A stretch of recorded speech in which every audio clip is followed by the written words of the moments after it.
Reason Radio.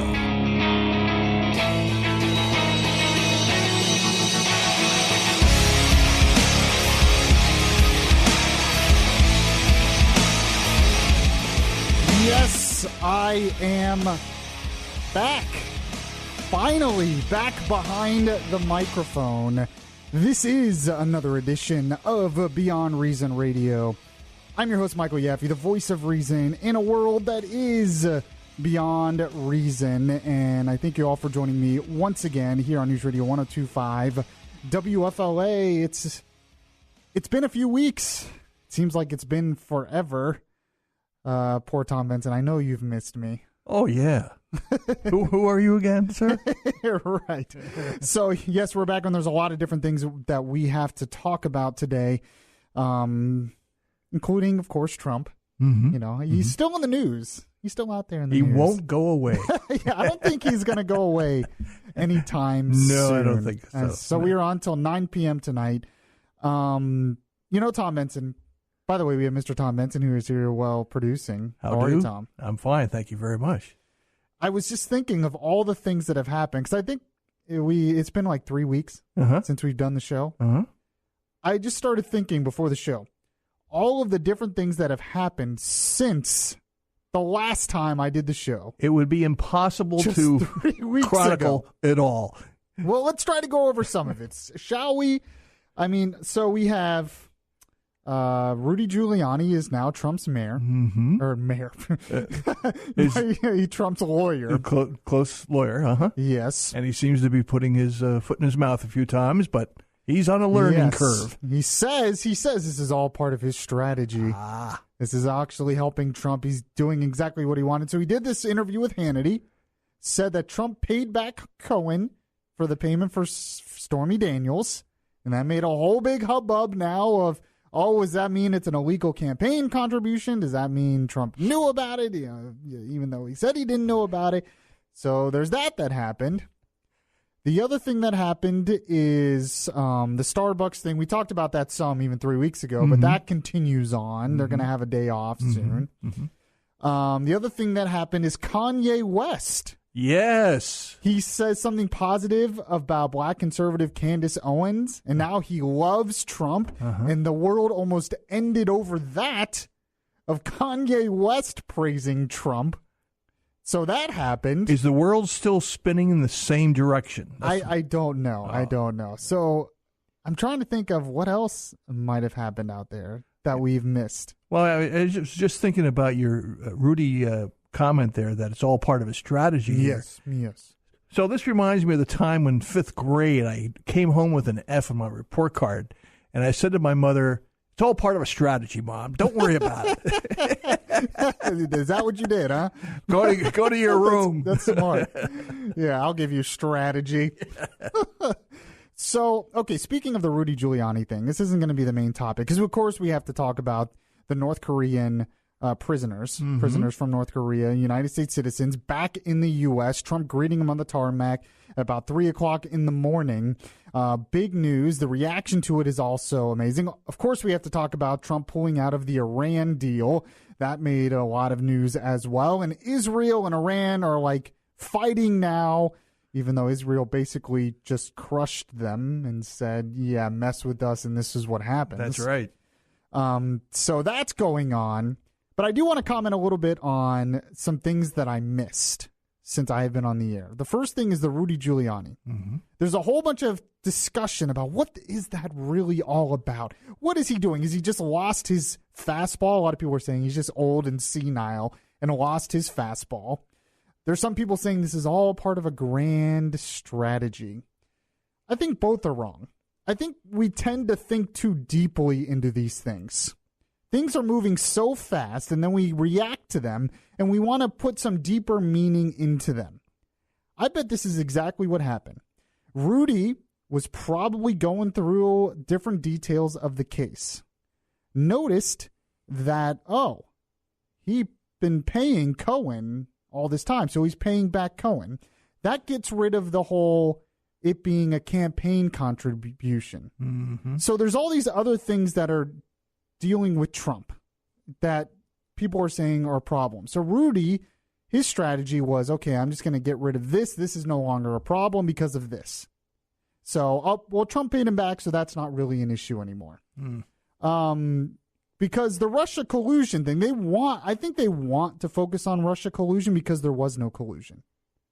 So they want them to have to say, prove there's collusion. Are you saying the Mueller's team is? Yes. Okay. Mm-hmm. So Rudy's like, look, there's no collusion. So you're going to have to prove there's collusion because Mueller, they've been going after Cohen. Mm-hmm.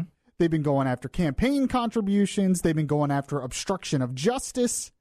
And Rudy Giuliani's probably coming in there and he's saying, we're just going to get rid of all this other stuff and force them to only talk about collusion, which they don't have anything. Plus, 2 judges this past weekend told Mueller to get going here. You're not going. Well, because they know that's exactly what Mueller is doing. Yeah. He's trying to get all this other stuff on Trump to try to squeeze either who they're talking to or Trump himself, to try to get something because they don't have the initial evidence of the initial part of the investigation, which is collusion. Right. So they're trying to get all this other stuff. So Rudy comes in and he goes, I'm just going to get rid of all this other stuff. So he says, yeah, well, he paid her back. And not realizing, probably not thinking of the fact that, oh, wait a minute, Trump said he didn't know about that. And there could be other ramifications of that. I don't think he thought it through that big. I think it was just one thing. We're going to get rid of that. Another thing, no obstruction. That's impossible. We're going to get rid of that. Oh, he wants to question Mueller. No, we're going to get rid of that. We're going to make you focus on collusion. And it kind of backfired on him. I don't think there's necessarily a grand strategy. I think he was just trying to get rid of some of this stuff. And it slipped that, he thought he was fixing it. Oh, well, he paid back Cohen, so that means it's not a campaign contribution, and then that's it. Now, speaking of the Michael Cohen thing, I was thinking about this as well. When have you heard of the FBI storming someone's office and home and hotel room over $130,000 payment? That, in terms of campaign violations, it's really not that much. In the big scheme of things, it's really not a big deal in the big scheme of things. Really, it really isn't. It's a big deal because it's kind of soap opera-y.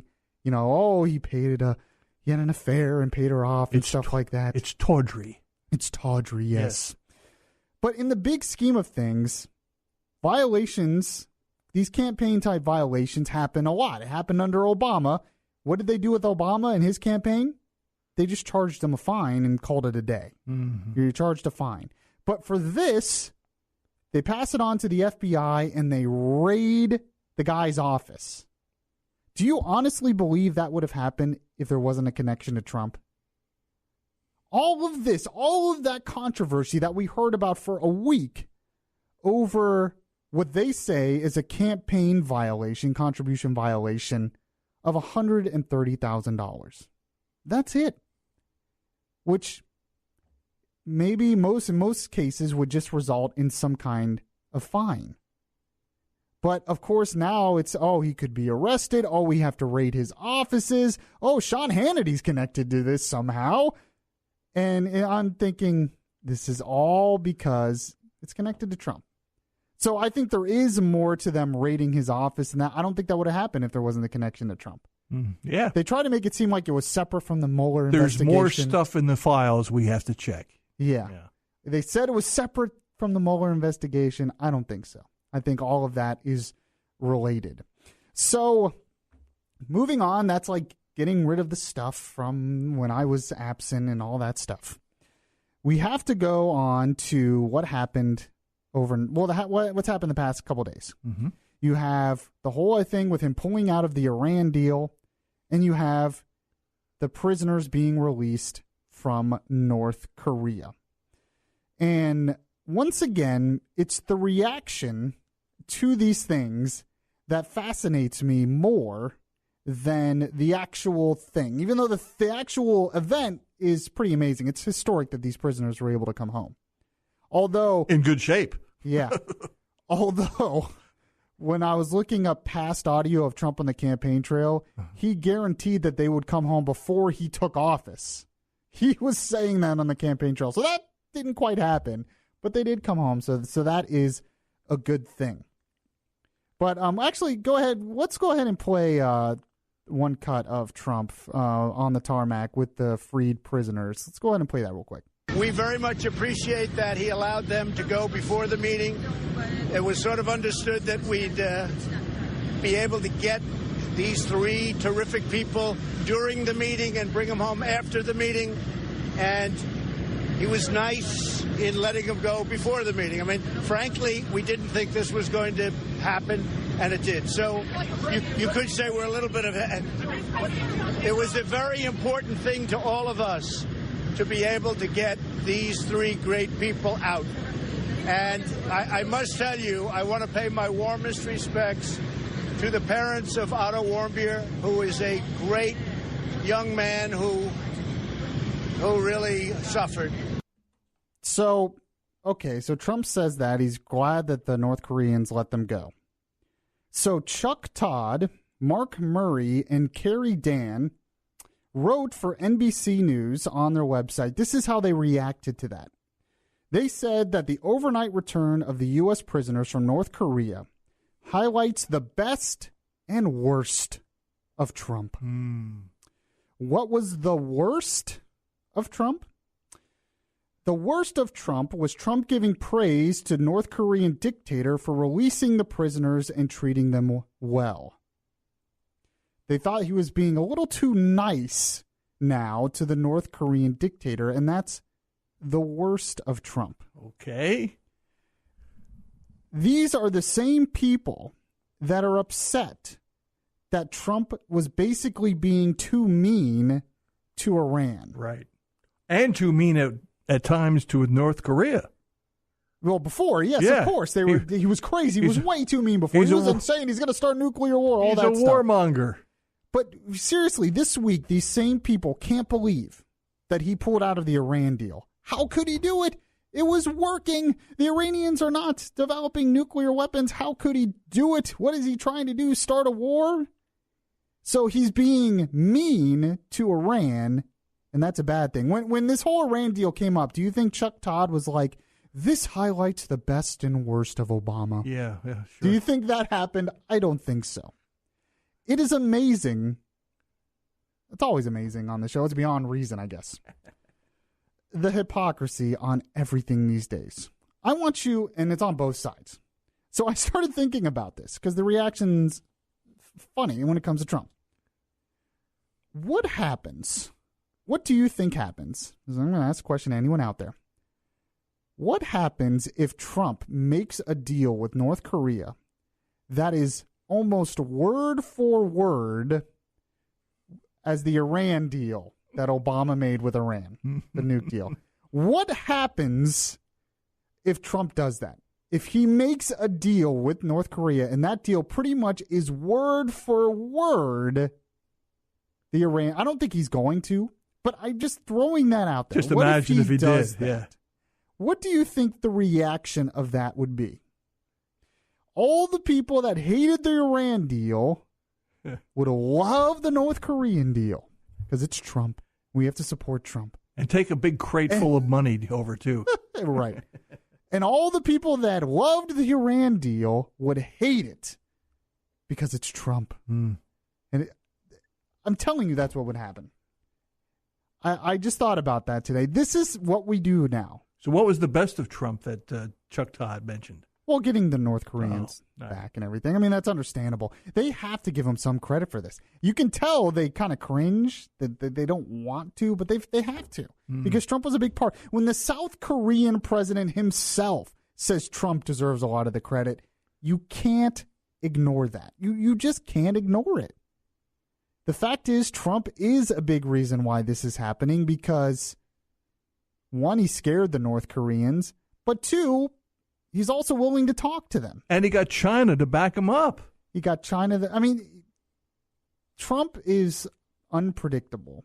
And when it comes to stuff like that, that unpredictability is actually a good thing. Because North Korea is like, we don't know what he's going to do. And maybe we should make a deal with that. Now, the other thing, I do believe that another reason why North Korea is getting on board with this is because I think Kim Jong, I don't sense Kim Jong-un being an ideologue.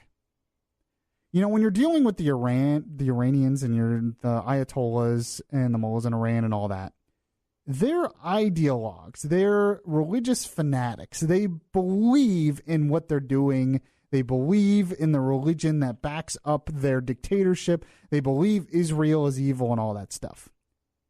I don't think Kim Jong-un is an ideologue in terms of he believes. I mean, he might kind of believe, but I don't think he is just necessarily 100% committed to communism or whatever it is. I think he's probably a little crazy because he grew up in that. Mm-hmm. But I don't sense that he is an ideologue. And I think after the Olympics, when he sent his sister up there, and all of a sudden North Korea was getting this love for what they were doing, and now Kim Jong-un's been in South Korea, and all of a sudden he's getting all this love and praise for what he's doing. I think Kim Jong-un likes that. Yeah. I think he likes the love. I think he likes the attention. And I think he's like, hey, we'll open up. I mean, look how all of a sudden all the world loves me. I love this. Someone like Kim, he's like Trump. Trump's like that. Kim Jong-un's the same way. He likes getting all this love. And I think that's to our benefit. I think that is why it's a real possibility that a good deal could be made here. But we'll see what happens. 407-916-5400. Text to 23680. We have to talk more about the Iran deal and a lot of other stuff to get to on the show today. This is Beyond Reason Radio. I'm your host, Michael Yaffee. We'll be right back. If you miss any of the show, you can download the Beyond Reason podcast on iTunes. Your voice of truth in a world of fake news. Beyond Reason Radio continues right now. Yes, welcome back to the show, everyone. This is Beyond Reason Radio. I am your host, Michael Yaffee. We are on until 9 p.m. tonight right here on News Radio 102.5 WFLA. And I didn't get to this. I meant to say this in the first part of the hour, but they actually have, in terms of the Trump-Kim Jong-un summit, it is actually set now. It is actually going to happen. It's set for June 12th in Singapore. Uh-huh. So that will be really interesting. We'll see what it's really funny to think that a year ago, not even a year ago, they were like at each other's throats, saying Trump saying, I have a bigger button. Let Kim Jong-un know I have a bigger button. And he was saying, basically threatening to nuke us and all this stuff. And now they're going to meet and, I don't know, be best buds. Well, and of course, some people are saying that Trump deserves the Nobel Peace Prize. If that were to happen, it wouldn't be a solo award. I think half of it would go to and also to the president of South Korea. I think it would be a three-way split. Do you think Trump would accept it? Or do you think he would do one of these things where I did it for the people, I don't want your award? Could be, I could see him doing something like that, yeah. Bucking them because they're all, leftists who don't like him. I don't think it's going to happen. Because the Nobel Peace Prize people are a bunch of lefties. Yeah, it's going to be hard for them not to. If they get a good deal out of this, it's going to be difficult, though, for them not to give it to him, I think. I think it is. So, yeah, that summit's going to come up pretty soon. That should be pretty interesting. So the other big news of this week was Trump pulling out of the Iran nuke deal. Which, by the way, there was something else that happened this week with Iran that didn't get a whole lot of attention, but that is actually kind of a big deal. President Trump made containing Iran's regional ambitions a cornerstone of his foreign policy, but there was an election in Lebanon on last Sunday. It says, not that anyone in Washington seems to have noticed. The results indicated that Iran's proxy Hezbollah and its allies won more than half the seats in Lebanon's 128-seat parliament. Of course, sure. Consolidating the Shiite militia's political grip on the country. Thanks to Lebanon's political system, the prime minister, who's a Sunni, will likely keep his job, but his clout will be considerably weakened given the clobbering his future movement took at the polls. Mm-hmm. So not only has Iran been creating more ballistic missiles, spending a lot more on their military, putting troops in Syria, which we know they have troops in Syria because Israel just attacked those troops last night. Sure. But now they are basically trying to control Lebanon. Where's that word?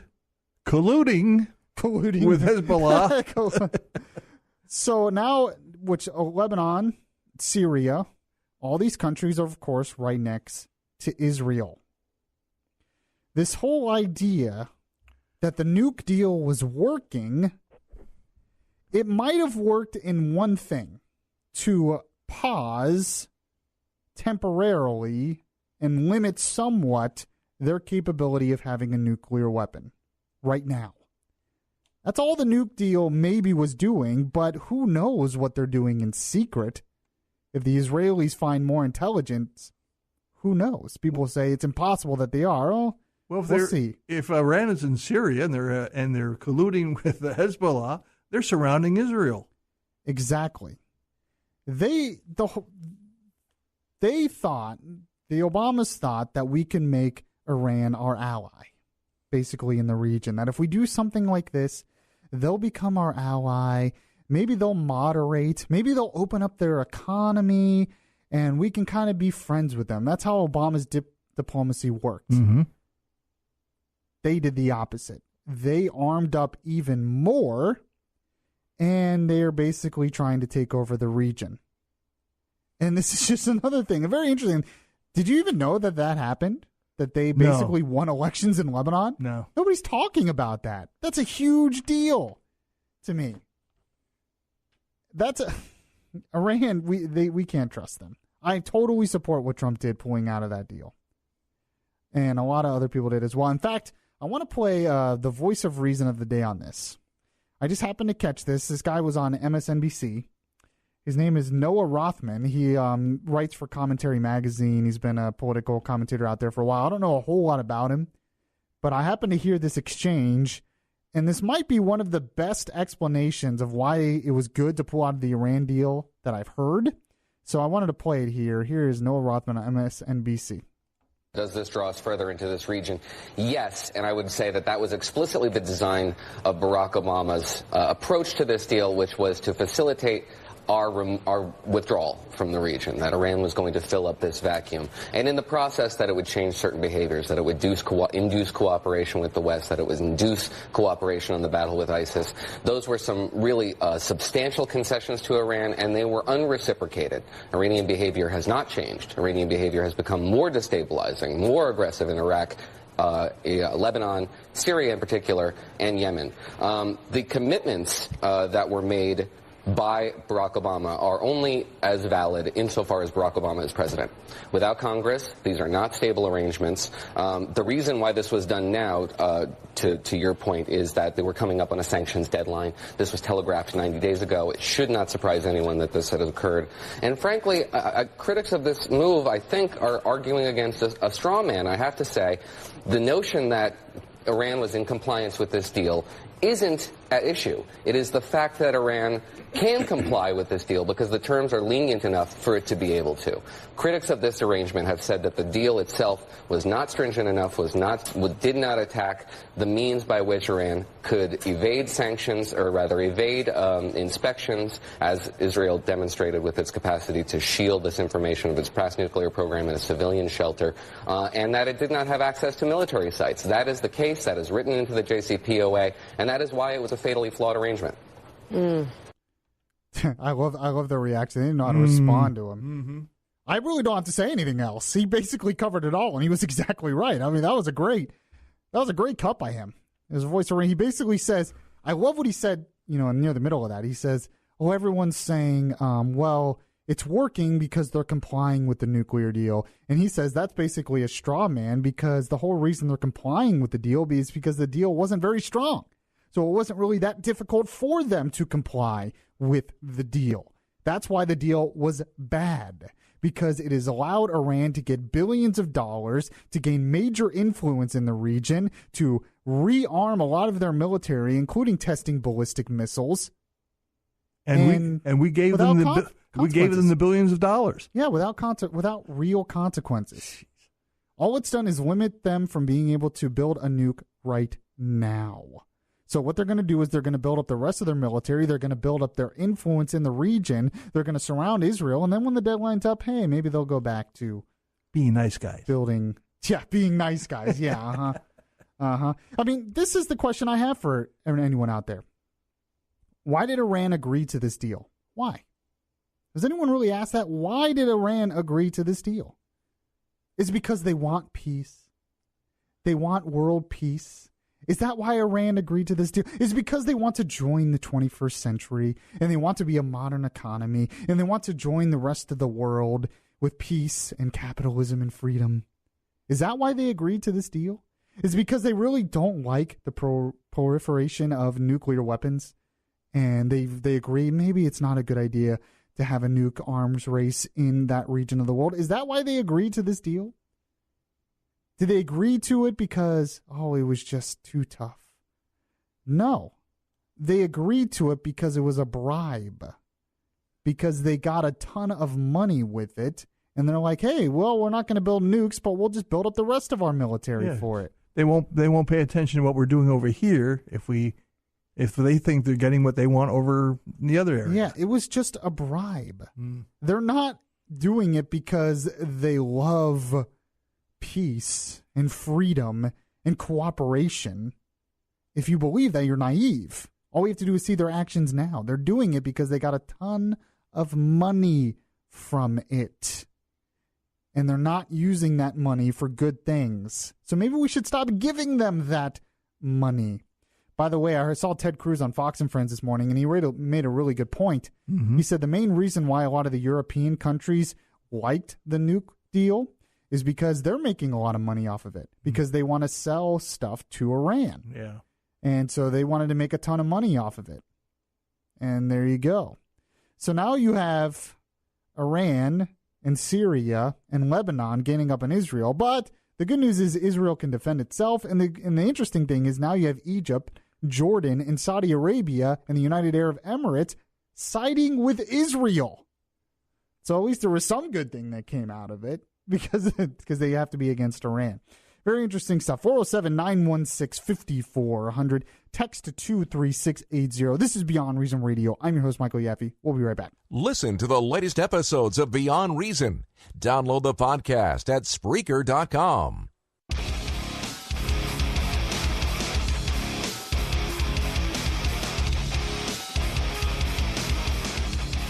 Your safe space for conservative thought.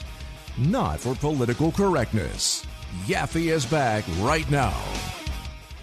So another piece of news that has been happening this week, been a lot of discussion out there. We actually talked about it a little bit on the morning show this morning, was this confirmation of Gina Haspel. She's nominated for CIA director by Trump. Another woman, by the way. Yes. You know, it's funny. You have to separate what Trump says with what Trump does, okay? Sure. Some people don't like some things Trump has said in the past, but when you look at what he has been doing for women, there are a lot of women in his administration. You have the Homeland Security Secretary is a woman, the Press Secretary is a woman, the Education Secretary is a woman. And they just swore in an ambassador. I don't know what country he's going to, but he's gay.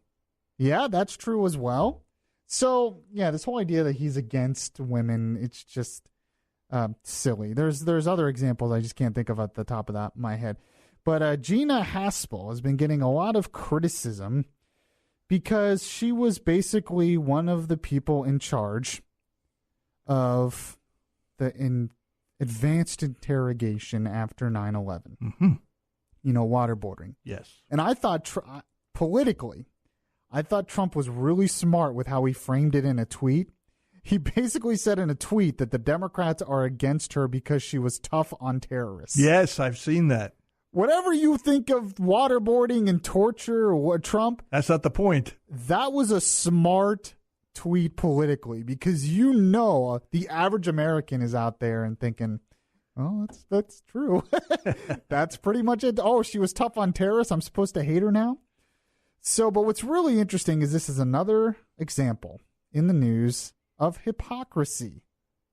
And in fact, there was one person who was on CNN this week. He was on with Jake Tapper, and he used to work under Haspel, or work with Haspel in the CIA.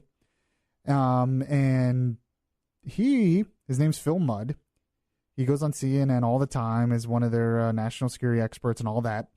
And he got pretty upset over all of this and what they're accusing her of, and called out the senators who were against her on this. And I thought he made a really interesting point. So here it is. I don't appreciate the collective amnesia. Let's go dirty and let's go ugly. I was among the CIA officers 15 years ago who spoke with the Congress in detail about the techniques we used. I spoke about the techniques that were authorized by the Department of Justice. I spoke to Republicans and Democrats. They were either silent or supportive. We talked to the people who represent rule of law. I can't help that they were Republicans. They were voted on by the American people when they voted for a Republican president. They were the highest lawyers in the land, including the Attorney General. They told us this was not torture, that it complied with the Constitution and that it complied with U.S. law. You can vote against Gina Haspel, but don't give me the collective amnesia about how it's on CIA. I want to talk to the senators who told us that they represented American values, and conveniently in 2002 and 2003, this represented American values. Now that we don't face the same threat and that we have different senators, it's okay to attack one of my former colleagues. I am pissed off. This is collective amnesia. We didn't do it. America did it. Get over it. Woo! Yeah, I told you he was mad. Wow. So there's only one thing I have a problem with there of what he said. He says this is collective amnesia. It's not amnesia. They know that they're being hypocrites. They know that they used to support it and now are against it. He's giving them the benefit of the doubt, saying, oh, it's amnesia. They're just forgetting. They haven't forgotten. It's just now it's politically expedient to be against her because, well, she was appointed by Trump, you know. And we have to be against everything Trump does, even though she's obviously qualified for the job. It's not collective amnesia. It's collective Trump derangement syndrome, as Bud calls it. You know, and he's right. At the time, a lot of these senators, they supported what was going on.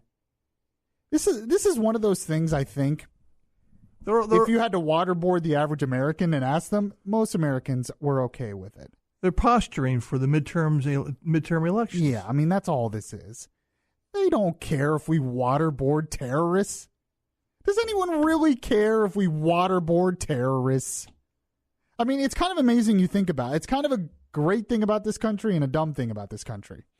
It's great that, you know, we are so against torture and everything that we don't even want to we have a debate over just waterboarding. But you have to wonder what some of these other countries think of us.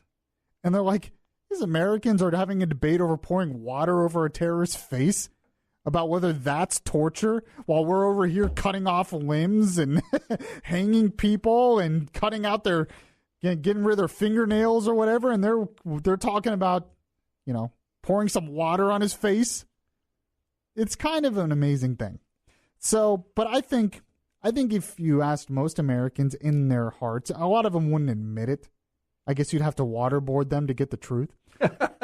But if you ask the average American citizen if they cared that we waterboarded terrorists after 9/11, I don't think most of them would care. Americans want two things: connect the dots and keep us safe. Yeah. I mean, I'm not saying we should be actively torturing anyone or anything, but waterboarding, you know, I would say one thing. Most Americans probably would be fine with it. They just don't want to know about it. You know, yeah, we want you to do the tough stuff. Just don't tell us about it. We don't want to know, but yeah, just get it done. You know, as long as you're not doing it to American citizens and you're doing it against the terrorist, you know, let's get that done. 407-916-5400. text to 23680. This is Beyond Reason Radio. I'm your host, Michael Yaffee. We'll be right back. If you like Beyond Reason Radio, well, make sure to show it by liking the Facebook page at facebook.com/Beyond Reason Radio.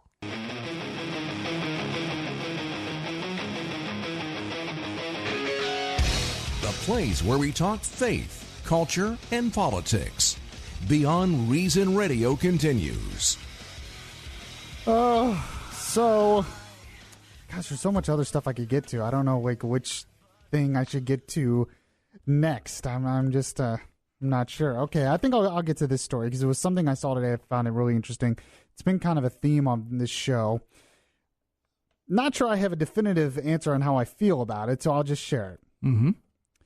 Article in Town Hall magazine from Kurt Schleicher. Title is Sigh. No, being a Christian does not require you meekly submit to leftist tyranny. This is just a debate I've heard a lot out there lately, and it fascinates me. And I think a lot of people don't understand it. So I will explain it to you. But this is what he said. He says, there are a lot of people frustrated that Christians back Trump and refuse to let his personal life be used as a wedge to pry off their support. A lot of people on the left use this as, well, you're a Christian, but you back Trump? How is that possible? It says they are mad that Christians are not playing their role as defined by their enemies. Christians are supposed to be scandalized and give up and lose, but they won't. Because this is this question I hear a lot. Why is it that with the whole Stormy Daniels thing, with some of the stuff Trump has said and his bully tactics during the campaign and some of his background, why do all these evangelical Christians support Trump? Because the other candidate was that much worse. Well, and that's kind of the point he's making, but I think it goes beyond that as well.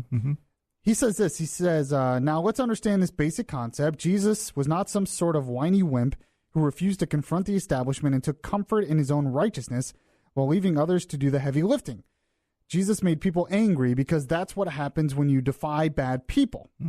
Being a Christian does not mean that you have to shrug and let the likes of Hillary Clinton be elected so she and her minions can fire up her anti-faith program against those of us who dare worship God and not the elite she represents.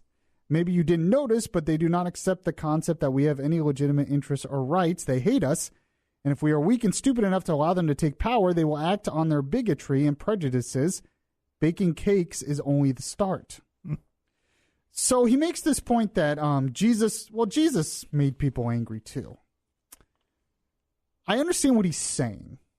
And basically his point is exactly what you said. Yeah, Trump's not perfect, but Hillary.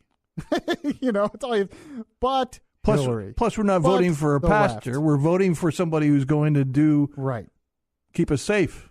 And I did the same. I voted for Trump for a lot of the same reasons, so I get it. I do cringe a little bit though when we start comparing him to Jesus. I see your point. Yes, Jesus, made people angry, but he made people angry with the truth. Yeah. And Trump sometimes Trump makes people angry because he's doing the right thing. Other times, not so much. Other times, he's making people angry because he's doing the wrong thing, and he's done the wrong thing. So let's not pretend that Trump's actions are similar to Jesus's actions. I cringe a little bit when we start going down that road, okay? But he continues on later in the article. He says, let me tear the scales from your eyes, team holier than thou. We know exactly who Donald Trump is. He's imperfect, like everyone else, but like everyone but you guys. He's talking to those never-Trumpers who he thinks are holier than thou. Sure. He says, interestingly, there is some evidence he's experiencing something of a religious awakening, but you on the church lady right reject that possibility, a unique take on Christianity, but you do you. I have no idea if Trump's making some kind of religious awakening. Maybe he is. Who knows? I don't know the guy. Can't make that judgment. He says, regardless, we totally, completely, and fully understand Trump's personal failings. And as Selena Zito notes in her new book, The Great Revolt, we don't care. And this is one thing that the left that uses this point to criticize evangelical Christians that they don't get when they make this criticism. evangelical Christians, a lot of them, they know Trump's personal failings. So the question is then, why did they vote for Trump? Well, he continues on here and he makes a good point. He says, we don't care because the culture has established new rules and we refuse to unilaterally disarm in the face of them. Also, we understand that if those who impose the new rules never pay a price for them, they will never have an incentive to change them back again. He says, we don't care because we are done seeing our morality weaponized against us. He says, look at how George W. Bush took the high road and let himself be abused all through his term, and Obama's too. That didn't work out so well. Oh, and the way he suddenly discovered his stones after Trump got elected and trashed both the president and then those of us who spent years defending him when he would not defend himself made team turn the other cheek look like a bunch of hypocritical jerks. He says, but most of all, we don't care because our priority is not whether Donald Trump acted like, well, Donald Trump. This is about survival, specifically our survival as a free people able to live, speak, and worship as we please. Maybe you missed it, being too busy pointing out the splinters in our eyes while logs resided in yours, but this is an existential struggle between our side and the people who want to crush us. I understand what he is saying here. And this is what I hear all the time. And I voted for Trump, too, because he was the best option at the time. Mm-hmm. What bothers me about this is people like this writer. They don't, in their defense of Trump, they refuse to criticize him when he deserves to be criticized. And that's the problem I have here. The answer to this is the reason why evangelicals support Trump is two reasons. One, because the Democrat Party had Hillary Clinton. Hillary Clinton was the only other choice. And two, because, yeah, Trump's not perfect, but at least he's not saying we need to make the Boy Scouts accept girls, that we need everyone to be in the same bathrooms, right, that we need all the culture war stuff. He at least goes out there and says Merry Christmas, supports religious freedom, supports Christianity, and Christians like that. They're willing to put up with the bad stuff to get the good stuff, which are the good policies. And the left has just gone so crazy with like transgender stuff and cultural appropriation stuff that craziness is saying, yeah, Trump's a little crazy, but the left is nuts. So I'm going to at least go for Trump. That's why they support Trump. It's not really that difficult. Mm-hmm. But I do want to say we have to be careful with this fight. I've talked about this before, but we have to be careful with this fight fire with fire mentality. And that's what I hear a lot from people like the person who wrote that article. I understand we have to get tough. I understand Jesus was tough. But we have to remember what we stand for. As I've said before, we have to remember what we support. We have to remember that there are values that we are supporting. And we can't just give up our values because the other side has given up and, well, we have to fight fire with fire. Otherwise, then what are we even fighting for? What are we standing for? Are we just standing for winning? It seems like that sometimes. The answer really is, it's really very simple. Support Trump when he deserves support, and be against Trump when you need to be against him. Criticize him when he needs to be criticized. That's pretty much it. Well, I hope you enjoyed the show today. Quick show. I didn't get to everything I wanted to. So, by the way, I'm going to be adding a bunch of new stuff to the website and Facebook and all that stuff in the podcast stream. So, check that out very soon. Appreciate you all joining me, and well, I'll catch you guys next time.